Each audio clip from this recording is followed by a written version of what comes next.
자, 오늘은 10월 첫 번째 주일이고요. 그리고 오늘은 9월 세 번째 주일 설교에 이은 시리즈 설교, 냉정함과 진지함의 두 번째 말씀을 나누도록 하겠습니다. 지난 주일에 말씀을 나눌 때 하나님의 다림줄에 관한 말씀 들어가다가 마쳤습니다. 다림줄은 그 구약 아모스서에 등장하는 그런 말씀인데요. 구약에 등장하는 예언자들을 보면 그분들의 사역의 특징에 알맞은 별명들이 다 붙어 있습니다. 예를 들면 이사야 선지자 같은 경우에는 그 하나님의 말씀에 대한 그 깊고도 미려한 문체, 이것이 특징이 되어서 그를 히브리 시대의 단테다, 이런 엄청난 별명을 붙였습니다. 에레미야 선지자는 아시죠? 눈물의 예언자, 에스겔은 희망의 예언자, 호세아는 사랑의 예언자, 이렇게 별명이 붙어 있는데요. 자, 그리고 특별히 아모스 선지자는 정의의 예언자, 이런 별명이 붙어 있습니다. 아주 특별한 별명입니다. 아모스에게 정의의 예언자라고 별명이 붙여진 이유가 있습니다. 그 아모스 선지자가 남긴 그 모든 메시지를 보게 되면 이스라엘 주변 나라들과 특별히 남북조 이스라엘 그 나라가 하나님의 심판을 받아 멸망하게 될 것이라는 이 말씀을 이제 선포를 하게 됩니다. 그래서 그를 정의 예언자다, 이렇게 별명을 지어 부릅니다. 구약의 아모스 선지자는 기원전 8세기경에 예루살렘을 중심으로 활동한 한 3년여 활동을 한 그런 선지자고요. 3년여 활동을 하고 어느 날 홀연히 사라진 그런 선지자입니다. 그렇지만은 아모스 선지자의 예언이 얼마나 강력하고 그 폭이 넓은지 아모스서는 9장으로밖에 되어 있지 않습니다. 그럼에도 하나님의 심판에 관한 신구약 성경을 망라해서 그 끼쳐지는 비중이 사실은 보통 이상이다, 이렇게 말을 합니다. 아모스서 7장부터 아모스는 하나님이 보여주시는 5개 환상을 이제 보게 되는데요. 그 중에 세 번째 환상이 다림줄에 관한 환상입니다. 환상을 보니까 하나님께서 다림줄을 들고 서 계신 것이 이제 보여지게 됩니다. 자, 아모스 성경을 한번 보겠습니다. 아모스 7장 7절로 8절의 말씀을 제가 봉독하겠습니다. 또 내게 보이신 것이 이러하니라. 다림줄을 가지고 쌓은 담 곁에 주께서 손에 다림줄을 잡고 서셨더니 여호와께서 내게 이르시되 아모스야, 네가 무엇을 보느냐? 내가 대답하되 다림줄이니이다. 주께서 이르시되 내가 다림줄을 내 백성 이스라엘 가운데 두고 다시는 용서하지 아니하리라. 아멘. 이렇게 선포를 하십니다. 즉 하나님의 다림줄 경고, 하나님의 다림줄 심판에 관한 말씀이 임한 것입니다. 다림줄을 아마 잘 아실 겁니다. 건축용 도구이지요. 이 다림줄, 추와 줄이 달려 있는 이 다림줄을 통해서 수직과 수평을 이제 잡게 됩니다. 아주 중요한 표준 도구가 되죠. 예를 들면 조적공들이 벽돌을 쌓아 올릴 때에 다림줄에 맞추어서 바르게 벽돌, 이 벽을 쌓아 올리게 됩니다. 자, 그런데 그 벽을 쌓아 올려가는 중간중간에 다림줄을 위에서부터 아래로 내려봅니다. 내려봐서 수직이 되지 못하면 벽돌을 쌓던 인부는 막 인정사정 봐주지 않습니다. 그 벽을 전부 깨부숴버립니다. 그리고 처음부터 다시 쌓게 되는 거죠. 한마디로 다림줄의 환상은 하나님의 냉정함과 진지함의 심판의 상징으로 우리에게 보여주십니다. 신구약 성경을 보면 이 다림줄의 심판에 관한 말씀들이 좀 굵직굵직한 사건들이 등장을 하는데요. 몇 가지 사건을 한번 짚어보겠습니다. 첫 번째, 성경에서 처음으로 이 다림줄 심판이 적용된 사건은 창세기 3장에서입니다. 에덴 동산에서였는데요. 하나님의 창조의 최고의 걸작품인 아담과 하와가 아닙니까? 그런데 그들이 그만 사탄의 유혹에 넘어가서 불순종으로 타락을 하게 됩니다. 그때 하나님의 다림줄의 심판이 임하게 됩니다. 즉 인생들에게 죽음이 들어왔습니다. 그것으로 끝이 아니죠. 남자는 평생을 땀 흘리는 노동의 고통을 겪어야 했고요. 여자는 해산의 고통을 겪어야 했습니다. 또 이 사탄으로 가장했던 뱀은 평생 흙을 먹고 이 땅을 기어다니는 그런 하나님의 저주를 받게 됩니다. 자, 두 번째 다림줄 심판 사건은 창세기 6장의 노아 홍수 사건입니다. 이 노아 홍수 사건은 하나님의 다림줄 심판이 얼마나 냉정하고 진지한가 하는 것을 아주 잘 나타내 보여주는 대표적인 사건이라 이렇게 말을 할 수가 있습니다. 자, 세 번째로 다림줄이 적용된 사건은 창세기 19장의 소돔과 고모라 성의 멸망 사건입니다. 가정의 질서가 깨진 소돔과 고모라의 그 성적인 타락은 하나님의 다림줄의 심판, 불의 심판을 자초하게 된 거죠. 자, 네 번째 다림줄의 심판의 적용 사건은 남북조 이스라엘의 멸망입니다. 북이스라엘은 아수르에 의해서 BC 721년경에 멸망을 하게 되고요. 남유다는 BC 586년에 바벨론에 의해서 멸망을 당하게 됩니다. 하나님의 다림줄의 심판이 여러 곳에 임했습니다마는 이 남북조 이스라엘 왕조의 멸망은 하나님의 심판은 물론 하나님이 인내하시면서 회개하고 돌아오기를 기다리십니다. 그런데 다림줄의 심판 사건이 임할 때는 하나님의 인내를 넘어서게 된다는 거죠. 넘어선 마지막 하나님의 선택이라 이렇게 말을 할 수가 있습니다. 다섯 번째로 다림줄 심판이 적용된 사건은 바벨론의 멸망 사건입니다. BC 538년경에 이 바벨론이 멸망을 하게 되죠. 그때의 그 장면이 다니엘서 5장 24절로 28절 말씀에 나타나는데 여기 이런 말씀 있지 않습니까? 메네 데겔 우바르신. 제가 다니엘서 5장 24절로 28절을 읽겠습니다. 이러므로 그의 앞에서 이 손가락이 나와서 이 글을 기록하였나이다. 기록된 글자는 이것이니 곧 메네 데겔 우바르신이라. 그 글을 해석하건대 메네는 하나님이 이미 왕의 나라의 시대를 세워서 그것을 끝나게 하셨다 하며, 데겔은 왕을 저울에 달아보니 부족함이 보였다 하며, 메레스는 왕의 나라가 나뉘어서 메대와 바사 사람에게 준바되었다 함이니이다.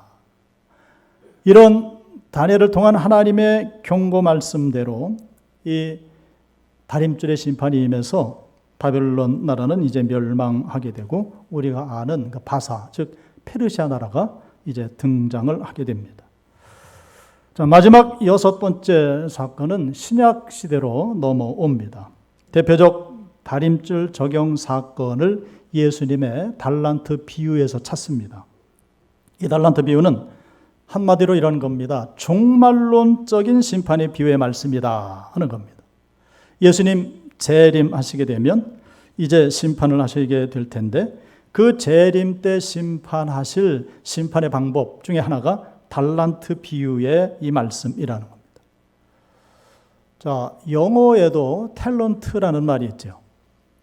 웹스터 영어 사전을 보면 이 탤런트라는 영어 단어가 등장을 하는데 참 놀랍습니다. 그 웹스터 영어 사전에서 탤런트라는 말 밑에 주석을 달아놨습니다. 뭐라고 주석을 달았냐면 이 단어는 성경 마태복음 25장의 달란트 비유에서 나왔다. 이렇게 주석을 해놓고 있습니다.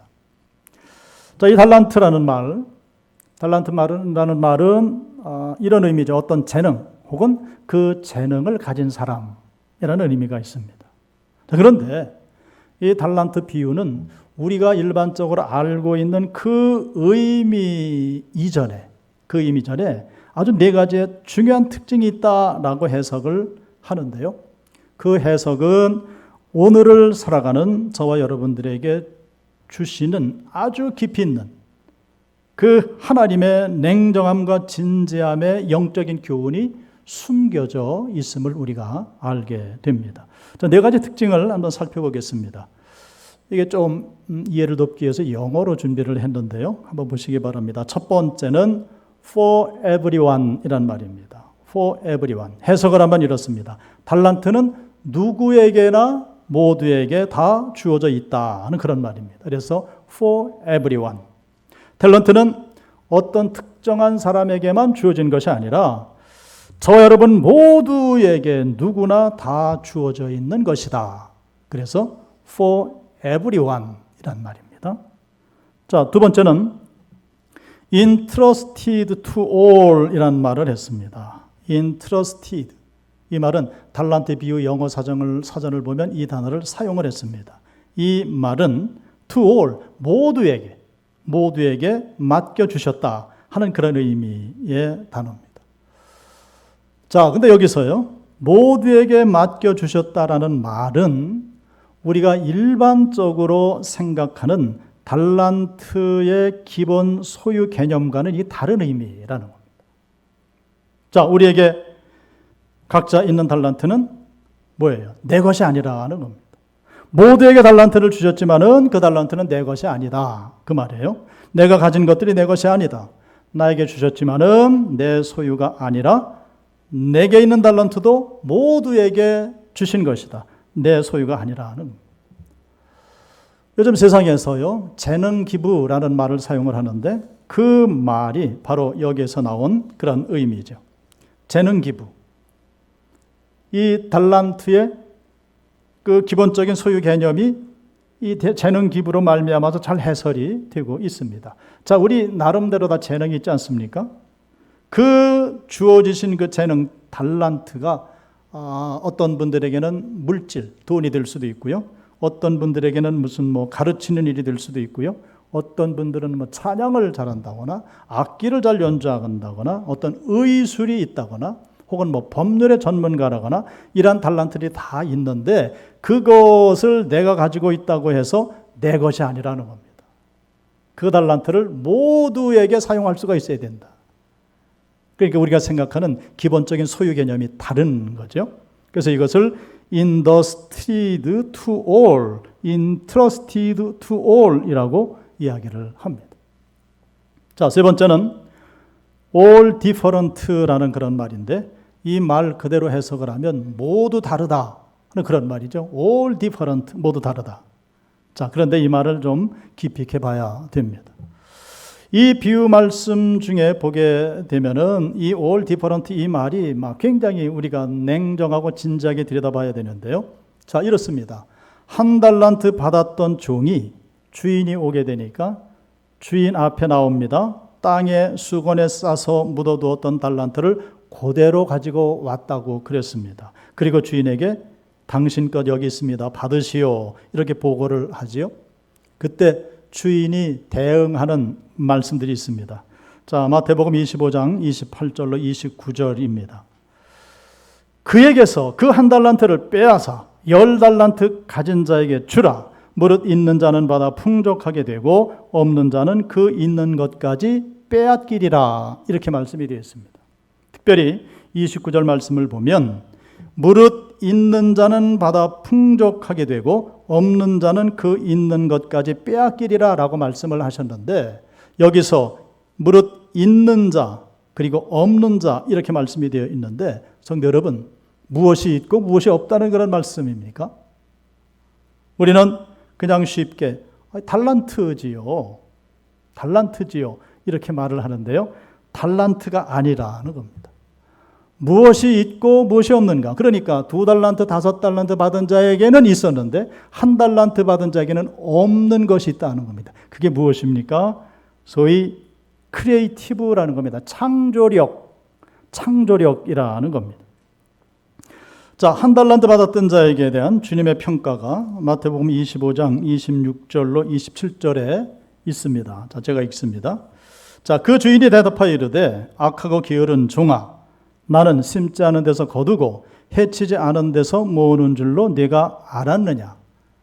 그러면 내가 마땅히 내 돈을 취리하는 자들에게나 맡겼다가 내가 돌아와서 내 원금과 이자를 받게 하였을 것이니라.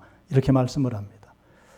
네가 그것을 땅에다 묻어둘 게 아니고 다른 건 못해도 나가서 이자 돈을 주어서 이자 받아서 원금과 이자를 내게 차라리 가져왔으면 그게 더 낫지 않냐 하는 그런 말씀이죠. 근데 여기서 한 달란트 받은 종을 향해서 야단을 치시는데 주인이 뭐라고 그러냐면 악하고 게으른 종아입니다.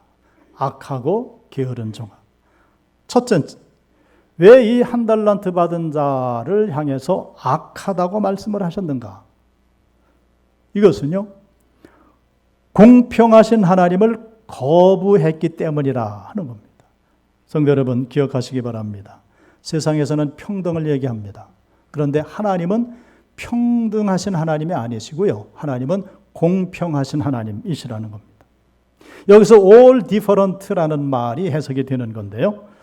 하나님은 공평하신 하나님이시기 때문에 어떻게 공평해요? 각자가 감당할 수 있을 만큼의 달란트를 각자에게 다르게 주셨다는 겁니다. 그래서 all different라는 말입니다. 그래서 달란트의 양이 달라진 것인데 이 한 달란트 받은 종은 주인의 이 마음, 공평하신 하나님, 그런 만큼 달란트를 주시는 건데 하나님은 아주 잘하신 거 아니에요? 공평하게. 그런데 주인의 마음을 헤아리지 못하고 이 한 달란트 받은 종은 생각이 짧았어요. 그래서 하나님 보고 뭐라 그러는 거예요? 왜 당신은 사람을 차별합니까? 왜 사람을 차별합니까? 오해를 했다는 겁니다. 기분이 나빴죠? 그런데 우리 하나님은 어떤 하나님이시라고요? 감당할 그런 만큼 달란트를 주시는 하나님이시라는 거예요. 굉장히 중요한 이야기입니다. 자, 두 번째는 왜 게으른 종인가 하는 겁니다. 자, 왜 게으릅니까? 앞에서 말씀드린 대로 소위 크리에이티브 창조력을 발휘하지 않았기 때문에. 주님께 대해서 차별 대우한다고 오해한 나머지 한 달란트 받은 종은 단단히 삐졌습니다. 분노한 감정에 그만 마음이 토라졌습니다. 해서 달란트를 땅에 묻어뒀다가 한 달란트 그대로 가지고 와서 주인에게 바쳤습니다. 무엇입니까? 주인이 볼 때는 게으른 종입니다. 뭐를 발휘하지 않았어요? 창조력을 발휘하지 않았습니다. 그거 가지고 나가서 2달란트, 5달란트 받은 종처럼 일을 했다면, 즉 창조력을 발휘했다면 그도 한 달란트는 남길 수 있는 충분한 능력 있는 종이었다는 겁니다. 그런데 삐지는 바람에 땅에다 묻어두었습니다. 그래서 주인은 그를 향해서 악하고 게으른 종아 이렇게 야단을 치시는 거죠. 자, 그리고 마지막 네 번째 가장 중요한 것인데요. For use to gain이라고 그럽니다. 이게 또 무슨 말인가?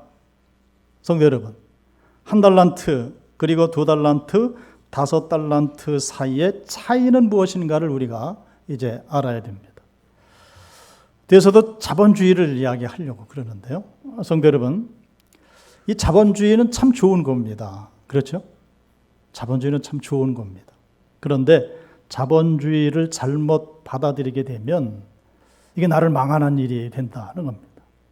5달란트, 2달란트, 1달란트 사이의 차이가 무엇인가 할 때에 자본주의적으로 얘기하면 이렇게 얘기해요. 그것은 어마운트라는 겁니다. 양의 비교, 금액이 다릅니다. 이렇게 얘기를 한다는 겁니다. 그런데 그게 아니죠. 1달란트 받은 자와 이쪽에 2달란트, 5달란트 받은 자 사이의 차이는 무엇인가? 1달란트 받은 종은 사용을 하지 않았다는 것이고요. 즉 활용을 하지 않았다는 것이고 2달란트, 5달란트 받은 종은 그걸 잘 활용을 했다 하는 겁니다. 이 차이라는 거예요. 그래서 used to gain 했는데 gain이란 말은 가치 혹은 이익이란 뜻이죠. 그러니까 달란트를 가지고 나서 사용함으로 달란트가 뭐가 되는 거예요? 영어로 value라는 거죠. 가치 창출을 하게 됐다 하는 겁니다. 그래서 성도 여러분 보세요. 2달란트 받은 종이 가지고 나가서 그걸 잘 활용을 해서 2달란트를 더 남겨가지고 왔는데 남긴 2달란트를 양으로 금액으로 보는 것이 아니고 그것은 가치 창출을 했다. 이렇게 본다는 말씀입니다. 근데 우리는 자꾸 이걸 양이나 혹은 금액에 많고 적음으로 이 말씀을 받으려고 하니까 이게 도대체 우리 마음에 와닿지를 않습니다. 하나님께서 우리에게 주시는 뜻을 제대로 알지를 못한다 하는 겁니다. 성도 여러분, 이 답은 아주 분명합니다. 하나님께서 우리에게 주신 모든 달란트가 있는데 그 달란트를 우리가 잘 활용할 때, 즉 창조력을 발휘할 때에 하나님 나라의 가치가 드러난다는 거예요. 할렐루야. 하나님 나라 가치 창출입니다. 자, 우리가 지난 시간에 예수님의 완전한 분량의 축복에 대한 말씀을 나눴습니다. 설교 마치면서 제가 여러분들에게 당부 말씀을 드렸습니다. 한가위 명절도 당하고 하니 예수님의 완전한 분량의 축복을 안고 나가서 가족들에게 전하고 이웃들에게 전해서 많은 결실을 얻었으면 좋겠습니다. 이렇게 제가 설교 말씀을 드렸습니다. 자, 예수님의 완전한 분량의 축복을 씨앗 삼아서 그것을 가정 가운데 심고 모든 인간 가운데 전하며 심는 겁니다. 즉 우리 삶에 적용을 하게 됩니다. 전달하고 드러내는 것입니다. 그렇게 될 때에 나의 삶을 통해 하나님 나라의 가치가 드러나게 된다. 하나님 나라의 가치가 창출되게 된다 하는 그 말씀입니다. 그런데 이 말씀을 받았음에도 이걸 가지고 나가서 사용하지 않으면, 즉 창조력을 가지고 이것을 사용하지 않으면 땅에다 묻어버리는 것과 마찬가지라 하는 거죠. 모든 교단들이요, 특별히 장로교단들의 신앙요리문답이라는 것이 있습니다. 우리 교단에도 이게 있는데요. 놀라운 사실은 모든 장로교단들이 신앙요리문답 첫 번째 질문이 다 똑같습니다. 질문과 대답이 똑같습니다. 첫 번째 질문이 이겁니다. 인생의 제일 되는 목적이 무엇입니까? 이렇게 묻는 겁니다. 거기서부터 시작이 돼요. 그럼 그에 대한 답이 여기 떴죠? 자, 다 같이 한번 읽어보겠습니다. 시작. 하나님을 바로 알고 전 삶을 바쳐 그분을 영화롭게 하며 영원토록 그분을 즐거워하는 것입니다. 아멘. 제일 먼저 하나님을 바로 알고입니다. 하나님을 바로 알아야 하나님께서 내게 주신 그 달란트를 내가 알 수가 있다는 거죠. 그래서 내가 그것을 아니 내가 이제는 땅에 묻는 것이 아니라 나의 전 삶을 바치는 겁니다. 소위 창조력을 발휘하는 겁니다. 가지고 나가서 전하고 드러내는 겁니다. 내 삶에 적용을 시켜내는 겁니다. 그렇게 될 때에 하나님 나라의 가치가 드러나게 된다. 하나님 나라가 점점 확장되는 역사가 일어나게 되는 거죠. 그래서 그 뒤에 보면 이러죠. 그분을 영화롭게 하고 영원토록 그분을 즐거워하는 것입니다. 할렐루야. 자, 이 답에 내가 들어가 있습니까? 인간이 들어가 있습니까? 전혀 없습니다. 하나님을 바로 알고 전 삶을 바쳐 하나님을 영화롭게 하고 영원토록 하나님을 즐거워하는 것이 우리 인생의 목적이다. 이게 신앙요리문답 첫 번째 고백입니다. 하나님께서는 우리에게 제한된 인생의 시간을 주셨습니다. 70이요 강건하면 80이라고 시편 90편에서 말씀을 하시죠. 제한된 인생의 시간을 주셨습니다. 그리고 제한된 달란트들을 주셨습니다. 동시에 우리에게 자유함과 책임을 주셨습니다.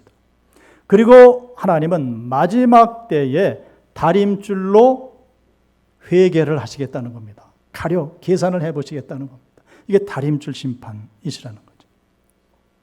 성도 여러분, 저울에 올라가면 저울은 애누리가 없지 않습니까? 저울은 봐주는 게 없습니다. 내 참 모습보다 더 가볍거나 혹은 더 무거운 계량 숫자가 절대로 저울은 나오지 않습니다.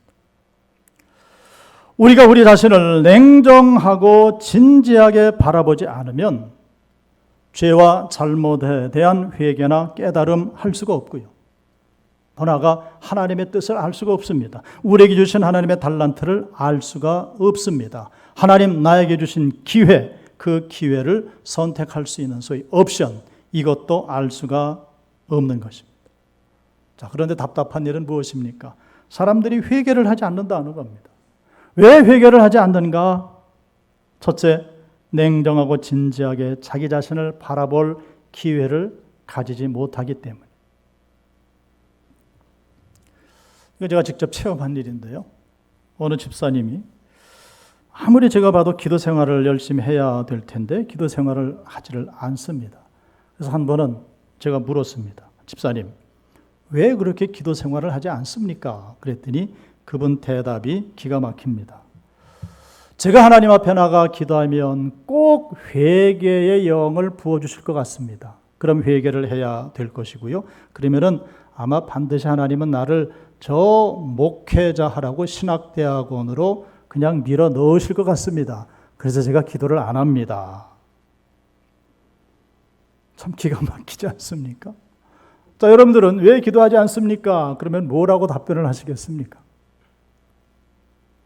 자, 또 한 가지는 왜 이렇게 하나님 앞에 회개하지 못하는가? 두 번째는 분주함의 문제라는 겁니다. 분주함의 문제예요.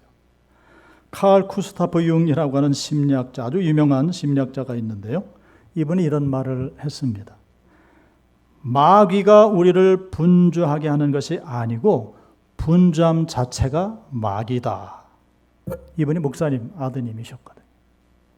분주함 자체가 마귀다. 이런 말씀을 하세요. 우리가 너무나도 바쁘고 분주하게 살다 보면 사실은 자기 자신을 성찰할 수 있는 기회를 잘 갖지를 못합니다.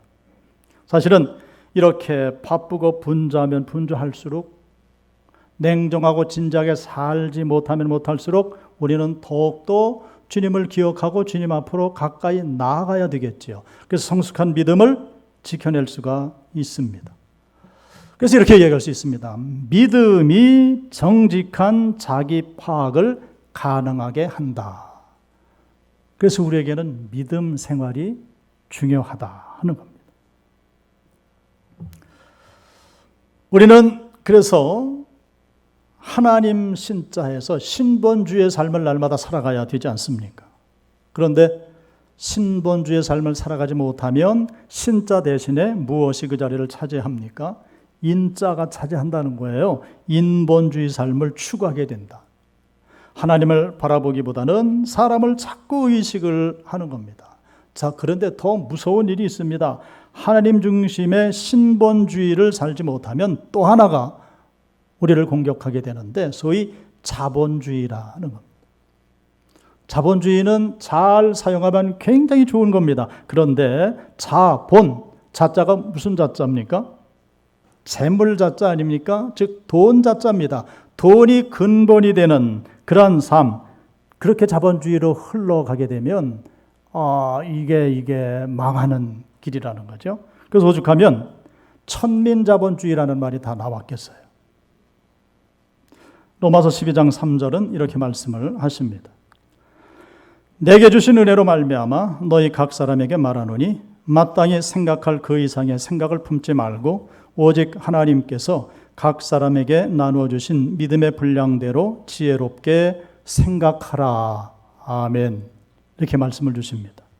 하나님이 우리에게 나누어 주신 믿음의 분량대로 지혜롭게 생각해야 되는 것이지 나를 과대평가해서는 안 된다 하는 겁니다. 자기의 은사가 아닌 것을 은사인 양 그렇게 행할 수도 없는 것이고요. 자기의 믿음의 분량을 넘어가는 그러한 일도 할 수가 없는 것입니다. 성도 여러분, 이 코로나19 사태로 인해서 어떻습니까?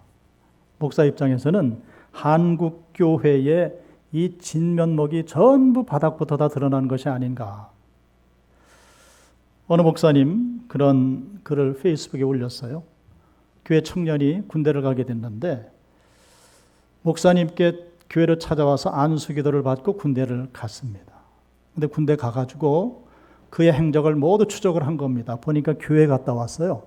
그래서 이 군대에서 훈련을 받지 못하게 하고 14일 동안 격리를 시켰다는 것. 하나님의 교회가 그만큼 지금 바닥을 헤매고 있다는 겁니다. 성도 여러분, 우리가 이 오해하지 말아야 되는데요. 우리나라는 분명 다른 나라들에 비해서 신학교도 많고 신학생도 많고 목회자도 많고 교회 숫자도 엄청납니다. 그러나 그렇다고 해서 우리가 예수님 믿는 것을 더 쉽게 만드는가? 그렇지 않다는 겁니다. 대한민국에 예수님을 따르는 것이 더 쉽기 때문에 신학교가 많은 것이 아니라는 거죠. 예수 믿는 것이 유행이 됐다고 해서 내가 예수 믿고 따라가는 것이 더 쉬워지느냐? 그것이 아니라는 겁니다. 뭐가 빠졌습니까? 냉정함과 진지함을 우리가 잃어버렸다는 겁니다. 그래서 제가 여러분들에게 말씀드리고 싶은 것은, 그러므로 우리는 우리에게 있는 것, 하나님이 주신 귀한 달란트를 부지런히 찾고 부지런히 키워내야 하는 것이죠. 분명히 이 일은 하루아침에 이루어질 수 있는 일은 아닙니다. 이 모든 것들을 키워내기 위해서, 성장시키기 위해서 우리에게는 시간이 필요합니다. 시간을 투자해야 됩니다. 남들이 잘 때, 남들이 놀 때, 남들이 무관심할 때 누군가는, 이 누군가 속에 저와 여러분들이 들어가길 원합니다. 누군가는 묵묵히 하나님 앞에 기도하며 자기에게 주어진 모든 소임을 감당하면서 준비해내는 것이, 그것이 필요하다 하는 겁니다. 세계 제2차 세계대전이 있었죠. 그 2차 세계대전의 판세를 바꾼 것이 연합군이 프랑스에 상륙한 사건 아닙니까? 그것을 우리는 노르망디 상륙 작전이라고 그럽니다. 그것이 1944년도에 일어난 일입니다. 2차 세계대전이 언제 일어나는가? 1939년에 발발이 됐습니다. 그리고 미국이 1941년에 참전을 하게 됩니다. 그리고 1944년에 노르망디 상륙 작전을 했고요. 그래서 연합군이 승리를 할 수가 있었습니다. 근데 이게 과거의 일인데 훗날 평가를 하는 겁니다. 왜 41년도에 미국이 참전을 했는데 3년 후에나 노르망디 상륙 작전을 해서 전쟁을 그렇게 끝냈는가? 왜 이렇게 늦었는가? 대답은 그거죠. 준비하는데 3년이라는 세월이 필요했다는 겁니다. 전쟁에 이기기 위해서 그들은 놀고 있었던 것이 아니고 아무도 모르는 사이에 그 노르망디 상륙 작전을 철저하게 준비를 한 겁니다. 그게 3년 세월이었다는 겁니다. 그렇습니다. 전쟁이든 사업이든 예수님을 섬기는 것이든 무엇이든 거저 되는 것이 아니죠. 그것을 이루기 위해서는 충분히 준비를 해야 되고 노력을 해야 되고 거기에 필요한 모든 것들을 내가 갖추고 있어야 되는 거죠. 아마 여러분들은 교회에 출석하며 예수 믿기 시작한 계기들을 다 가지고 계실 텐데요. 어떤 분들은 아주 드라마틱하게 그렇게 신앙생활을 시작하신 분들도 있고요. 많은 분들이 그냥 따라 나와서 교회 한번 가보자 해서 따라 나와서 신앙생활을 시작하신 분들, 여러 가지 사연들이 아마 계실 겁니다. 그런데 어떻게 시작했든 상관은 없습니다. 그러나 지금 이 시점에서 우리가 봐야 될 것은 이제 우리의 신앙이 진지해져야 된다는 거죠. 진지해져야 됩니다. 냉정해져야 됩니다. 그래서 하나님과 나와의 일대일의 관계를 온전히 정립할 수가 있어야 됩니다. 온전히 신본주의, 하나님 중심적인, 하나님의 근본이 되는 그러한 신앙삶, 그러한 삶을 살아가야 하는 것이죠. 그런데 이 모든 것들을 준비하지 못하고 기초만 쌓고 이루지 못하면 예수님 말씀처럼 세상 사람들이 바라보고 비웃게 된다. 그래서 요즘 한국교회를 얼마나들 많이 뭐라고 그러는지 그 말을 들을 때마다 그들을 욕하기 전에 말이죠. 먼저 우리 자신을 돌아보게 된다는 겁니다. 이 모든 것들을 이루는 일 쉽지 않습니다. 희생이 필요합니다. 그래서 제자도에 대한 예수님의 말씀이 이렇지 않습니까? 누구든지 자기 십자가를 지고 나를 따르지 아니하면 나의 제자가 되지 못한다. 예수님은 당신의 십자가를 지셨습니다. 그러면 우리는 우리 각자에게 맡겨진 십자가를 지고 주님을 따르는 주님의 제자가 되어야 합니다. 어떤 사람이 기도 중에 환상을 보게 됐는데 환상에 보니까 자기 앞에 가지각색의 십자가들이 쫙 놓여 있더랍니다. 그때 주님의 음성이 들렸습니다. 얘야, 네가 붙들고 싶은 십자가를 가서 골라 잡아봐라. 이 사람이 십자가를 쭉 훑다가 제일 작고 가벼운 십자가를 딱 줬습니다. 이거면 충분하겠다. 딱 들었습니다. 그때 주님의 음성이 다시 들려왔습니다. 얘야, 그 십자가를 돌려봐서 이 뒤를 봐라. 각 십자가마다 주인의 이름이 다 적혀 있느니라. 그래서 자기가 준 십자가를 딱 돌이켜보니까 자기 이름이 거기가 있더라는 거예요. 놀랄 일 아닙니까? 그 순간 이 사람은 얼굴이 홍당무가 됐다는 겁니다. 성도 여러분, 물론 인간의 마음은 가볍고 작은 십자가를 지고 싶은 마음이 왜 없겠습니까? 그러나 여러분들에게 당부드리고 싶습니다. 그런 마음에 내가 작은 십자가를 쥐고 뒤를 돌이켜보니까 거기에 내 이름이 없어야 될 줄로 믿습니다. 그렇습니다. 가장 큰 십자가는 아니더라도 그래도 무거운 치게 끼는 그 십자가 뒤에 내 이름이 적혀 있어야 되지 않겠습니까? 할렐루야. 저희 큰사위가 감리교 신학을 공부했습니다. 신대원을 다 마쳤고요. 근데 처음에는 이 친구가 목회를 하지 않겠다고 얼마나 거부를 하든지 선생님 놔두고 기도를 했습니다. 기도를 했는데 얼마 전에 목회를 하겠다고 결단을 했습니다. 처음에는 이 기쁜 마음이 있었죠. 기쁜 마음이 있는데 다시 한번 생각을 해보니까 참 무거운 마음이 들더라고요. 저기를 가려고 그러는구나. 자, 이것저것 많은 대화들을 나누고 기도를 하고 또 기도를 하고 있는데 그래도 마음이 무거운 겁니다. 특별히 특수 목회를 하겠다고 그러는데 참 마음이 무거운 겁니다. 자, 그러면서 깨닫는 거죠. 성도 여러분, 우리가 평생 기억해야 될 사실이 있습니다. 혹시라도 생각하기에 주님이 왜 나에게 이런 무거운 짐을 맡기신가? 왜 이렇게 무거운 짐을 맡기시는가? 의아심이 들 수도 있겠습니다만은 그런데 하나님이 이러한 짐을 우리에게 맡겨주시는 것은 분명합니다. 우리가 감당할 수 있기 때문에 그 짐을 우리에게 맡겨주신다. 할렐루야. 그래서 우리는 기억해야 됩니다. 주님의 의도를 믿고 나가야 된다는 거죠. 내가 어떤 짐을 지든지 간에 그 이유는 감당할 수 있기 때문에 하나님께서 허락해 주시는다. 그 하나님의 섭리를 믿고 나가는 것입니다. 그런데 중요한 것, 이 모든 것들을 깨달아 알 수 있는 원동력이 있으니 무엇입니까? 우리의 믿음 생활에 냉정함과 진지함이 있을 때. 냉정함과 아울러 진지함이 우리에게 있을 때 이 모든 것들을 깨달아 알고 하나님의 마음을 알고 우리가 감당해낼 수 있는 믿음의 사람이 되는 것입니다.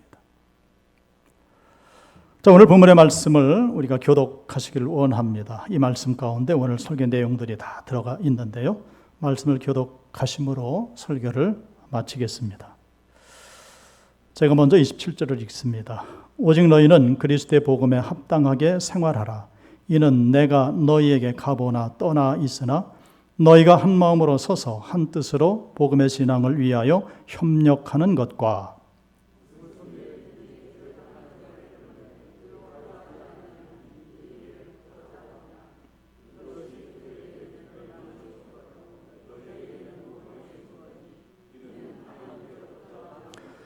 그리스도를 위하여 너희에게 은혜를 주신 것은 다만 그를 믿을 뿐 아니라 또한 그를 위하여 고난도 받게 하려 하심이라.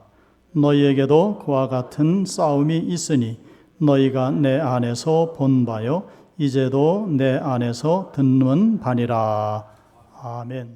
기도.